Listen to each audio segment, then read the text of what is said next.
Hey guys, HappyFace.exe here, and I'm back with another unturned commentary. Now, I want to talk about school. This episode, it's gonna just be casual, just like every other episode. But I want to talk about like role models and the people who made a difference in my life. So it all started out with a teacher that I had at my middle school. And his name was Mr. Brandon. My God, was that guy hilarious. I heard stories, that, like, he would, if any of the kids were talking while he was talking, um, he had this jar of rocks. This jar of freaking rocks, bro. And, like, what he would do is, peg the kids with him if they were talking. So, whenever, again, they would talk, they get pegged with a rock. it was it was really silly. I heard that he also like flipped somebody's desk and something like that. But that guy, he's a very small dude, and another funny thing about him is that he hates the French. He hates the French with a burning desire, passion, like ass catch him. God, catch him! Oh, but yeah, he hates the French so much. Oh my God! Again, that was a yawn, by the way.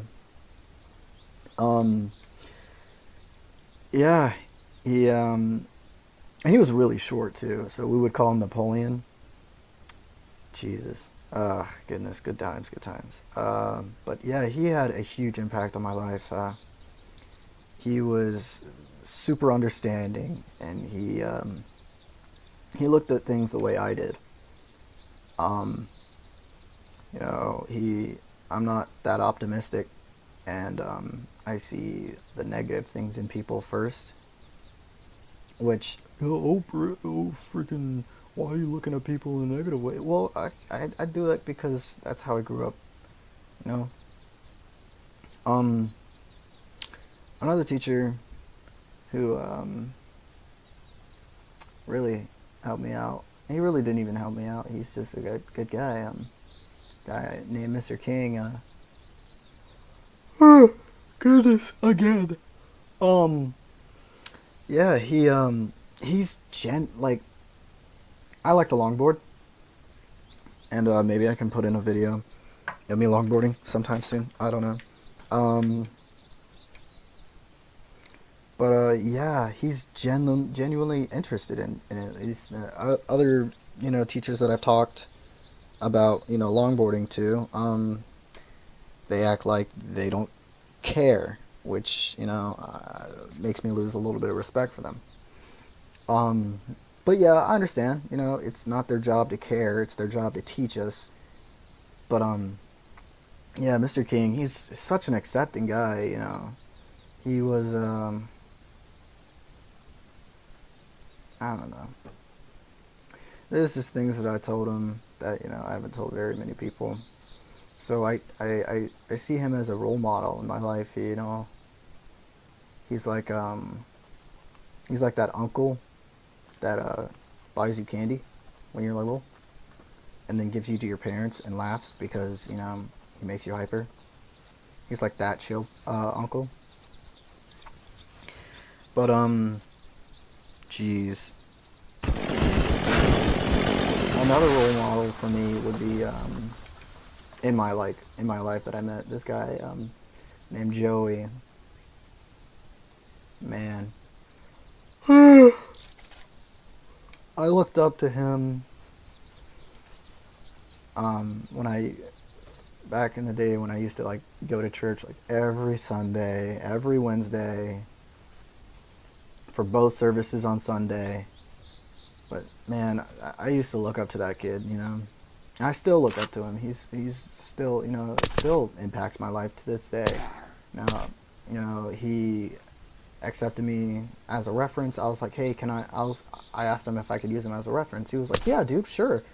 Um, you know, he had always kept a cool mind. He always kept a cool head. You know, I always wanted to be, you know, that guy who always kept a cool head, you know.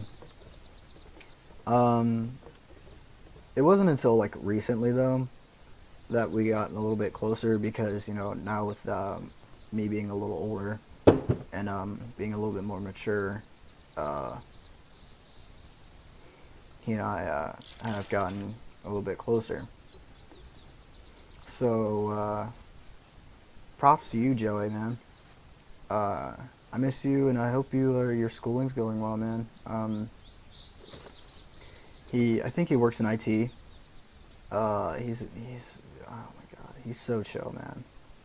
So chill. And I'm not having like a bromance right now or anything, but God, diggity damn it. Um, Jesus. Um, well, might as well talk about things I love, people I love. I have a dog. Her name's Noelle. She's a Shih Tzu. She's 13 years old. She's gonna die soon. I'm aware of this. I haven't really accepted it or come to terms to it. You know, I'm actually extremely upset about it. But she's kept me sane in many situations that most people would find practically impossible to stay sane in. She, you know, I've told her things that nobody knows. And you're like, oh, you can't talk. Dogs can't talk. Like, oh, yeah, but they listen, you know. Yeah, they're not retarded. They're not retarded, you know. Um, she's actually asleep on my carpet right next to my bed right now, as we speak.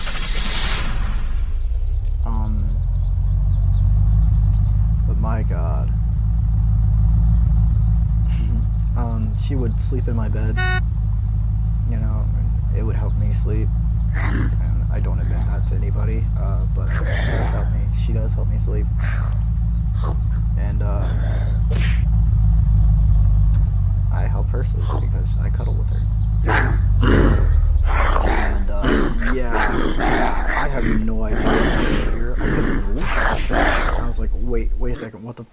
Oh my God, I gotta get out of here! And I was down really low health, and I was a very sad panda in that moment. I really liked that truck. And I had about like 80-90% fuel left in it too, which was kind of bad, but jeez. Well, I guess that's all for today's episode. Hope you enjoyed. Leave a like and a comment, you know, telling me what you want to hear. Tell me, ask me personal things. I don't care. But, I'll see you guys in the next one. Peace off.